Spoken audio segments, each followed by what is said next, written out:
69 can be a tricky position to play with due to the multitasking aspect of this sexual activity. You're in bed with your partner, doing your best to give them pleasure, while at the same time trying to receive the pleasure yourself, maybe even trying to orgasm. And because of all of that switching of attention back and forth, it can be tricky to really make the most out of this position. Which is why today I'm going to tell you exactly how to make 69 a hot experience for you and your sweetheart. My name is Helena Nista and I make videos that help you have the best sex of your life. And today we're discussing the position 69. So first of all, what is 69? It is a sexual position, it is an oral sexual position where both of you pleasure each other's genitals at the same time with your tongues. In order to do that successfully, you need to align your bodies in a very particular way where both of you are basically facing each other's feet, since the resemblance to the figure, to the number 69. This is not necessarily the easiest sexual position, but there are a few different reasons why different couples play with it and why you might be interested in trying it as well with your partner. First of all, if you both love oral, giving and receiving, then this is a perfect position for you. Secondly, if you orgasm best from receiving oral stimulation, then this position might work particularly well for you. This can be also a very new, exciting, or different kind of activity for couples that are looking for a bit of spark and excitement, and particularly for couples who maybe have developed a certain routine and have sex in same positions and doing similar sort of things over and over again, and if they want to introduce something different, something maybe a bit more playful into their bedroom repertoire. This is also a position that requires a bit of a more mindful approach, since getting into the position and staying in that position can be a little more tricky than the more popular sexual positions like the missionary or the woman on top or the doggy style, etc. Because of that, 69 doesn't really allow us to sort of zone out too easily and get distracted too easily, which means that it keeps us more present, more in the moment with our partner. Okay, let's get practical and talk about actually doing it, how to actually do 69. It seems to me that most often for many couples, the most tricky part is actually getting into the position. So how to actually do it so that you can then continue having your blissful 69 experience. One partner will need to lie down. Typically that's the partner who is physically bigger, but you can obviously experiment and try it both ways with the physically smaller partner lying down. But for this, in this instance, let's assume that you're going to start with the physically bigger partner lying down flat on their back. And the second person, typically the woman, is going to kneel with her knees on either side of her partner's head or shoulders, depending on how your bodies are going to fit in this position. And she needs to kneel in a way where she's facing his feet. From this space, she will need to lower her pelvis to meet her partner's mouth. So this is kind of like the first fit here, where the woman's genitals or the person's on top genitals need to align with the mouth of the lover lying on the bed. And once that alignment is there, then the woman can lean forward and reach the genitals of her partner. And obviously also you'll need to work out whether the person on top can actually be lying on the body of the other partner, or whether they will need to take some of that body weight on their elbows and knees in order to not crush and squash the partner underneath. It's a great idea here to use cushions or extra blankets for support. If either one of you is in discomfort, is not comfortable in this position, then that person will struggle. It is almost impossible to have a satisfying sexual experience or even to orgasm if your body is in any sort of discomfort. And if you put cushions under the knees of the woman being on top, if you're kind of lifting her body a little bit more this way, this can give her partner a really good view of her genital area while making it easier on her knees or more comfortable for her in this position. Alternatively, you might be feeling potentially a bit uncomfortable about asking your partner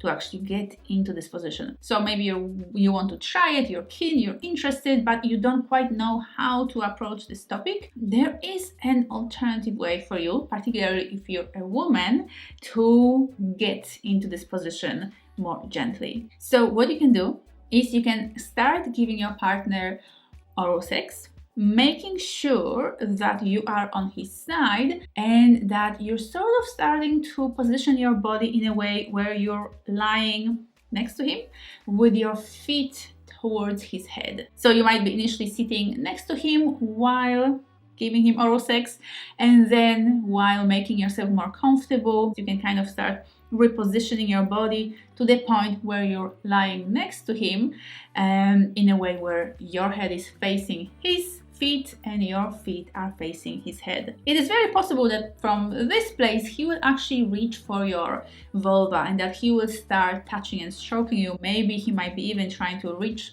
your vulva with his tongue and his mouth. From this place you can actually quite easily lift your body and lift your head so that you can move one of your legs to the other side of his body, giving him a better access to your genitals. And if you're a guy and you want to get into 69 with your partner, you will actually need to ask her permission, ask her opinion about it. Definitely don't try to just get on top of her, sort of pushing your genitals into her mouth. That is not respectful and that might be actually quite upsetting to her. But if both of you are finding doing 69 on top of each other a little bit tricky, or if you just want to try something different, you can try an alternative where you both stay on your sides. So you can be both lying on your sides facing each other. So you're still doing 69, but in this case it is a horizontal 69 as opposed to vertical 69 where one partner is on top of the other one. Now, what to do if there's quite a big difference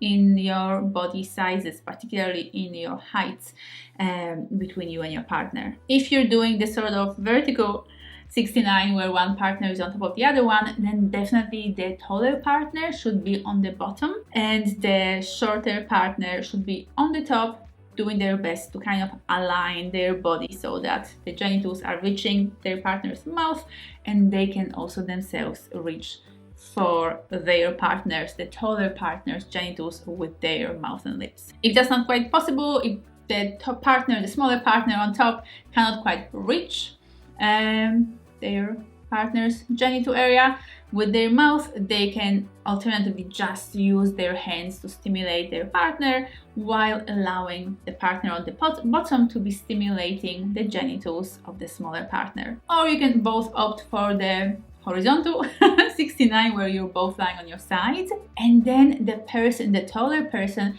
can sort of create like a C shape with their body to compress themselves a little bit more to make it easier for the shorter partner to reach their genital area. Let's talk about your oral technique, because this is where you can really shine in the 69 position. Because 69 is so heavily centered around oral, giving and receiving oral at the same time, it's really best to be really playful and exploratory here. Don't just go for that one particular oral stroke that you know and that you've done 1,000 times before. Instead, explore, try different things, go really, really slow, try different depths of penetration when it comes to how far you take your partner in when it comes to the penis, or how far you go with your tongue into the vagina. Play with circles, go around, don't just focus on the most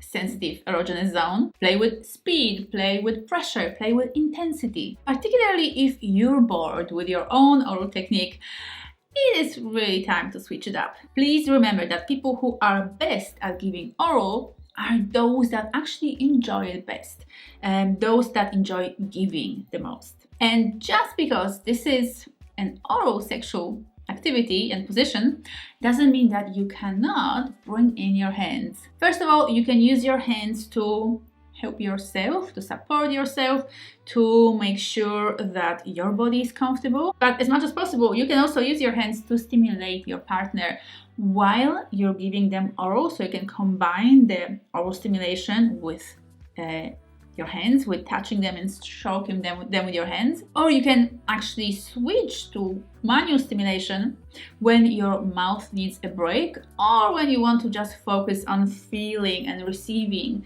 their oral stimulation on your genitals. Just because you're doing 69 doesn't mean that your mouth needs to be touching their genitals the entire time. You can take breaks. Like I said, your mouth could be getting tired, or you might feel like you just really want to focus on just feeling and experiencing their touch and stimulation. And speaking of taking breaks, it is perfectly fine to sort of keep switching between giving and receiving pleasure. When it comes to my own personal experience, 69 isn't quite my favorite position because I actually struggle to multitask in this way. I feel like I need to keep choosing between feeling what my partner is doing to me and doing things to them. Like, I can't be fully present with both experiences. It's either one or the other. So if your experience is a bit similar, it is quite okay to kind of keep switching and keep choosing. Okay, now I'm just gonna focus on feeling and just experiencing their tongue and mouth and possibly even hands on my genitals. And now I'm going to just focus on giving them pleasure and stimulating them with my mouth and tongue. I mean, it's your sex life. It needs to work for you. So don't let anybody tell you that you're meant to be doing things and being active the entire time, because this is not the case. Please also remember that 69 can be a part of your foreplay experience, can be a part of your entire sexual experience together. It can be just one of the activities you do when you are in bed together on a particular occasion, or it can be the entire experience in itself. So what I mean is, this can just lead to an orgasm or to a point of sexual fulfillment and satisfaction where both of you, after you finish with 69, you both end the sexual experience together. Or it can be something you do for maybe 30 seconds, after which you will switch on to a different sexual activity, or to penetration, or to anything else that you both feel like. It can be just a little brief activity you do before you move on to the next thing. So please don't put any kind of pressure on each other that this needs to be any particular thing, that this needs to lead to a point of orgasm, etc. For some people it will, for others it won't. And that's perfectly fine. I personally can't recall ever orgasming during 69. So there you go. But I can still enjoy it. It can still be a part of my sexual experiences. If you want, you can also bring different toys and accessories to your 69 experience. So it might be fun to bring a vibrator and to stimulate your partner's genitals or different parts of their body while you are giving them oral in this position. You can also use a dildo that can be inserted into the woman's vagina, or any other insertable toy that can be put inside of her vagina while you are orally stimulating the external parts, her vulva. Or you can also use butt plugs, which can be inserted into both partners' anuses, obviously provided that this is what both partners want. If you're struggling with different aspects of 69, here are a few ideas to help you out in this position. If you're feeling shy or uncertain about your own body and being in this position, being sort of exposed in this position to your partner seeing you and touching you and you being potentially on top of them, etc., maybe wear some sexy lingerie, obviously with easy access to your genitals, which will give you a bit of a boost when it comes to your inner sexy confidence. Maybe you're feeling a little self-conscious about being in this position. You can turn the lights down. This allows many people to just feel a bit more comfortable in a sexual situation. Or if you're struggling to keep producing enough saliva to create this kind of very wet and slippery experience for your partner, you can actually opt for edible lubricant. So you can add an edible lubricant, something like coconut oil, which is actually a product that can be consumed, or you can purchase lubricants, flavored lubricants specifically created for the purpose of being ingested as well. I really hope that this helps, that this answers your questions about 69, and that it gives you confidence to perform this activity with your partner, maybe even tonight. And if you'd like to learn the best ways to use a vibrator on your lover, then make sure to watch this video next.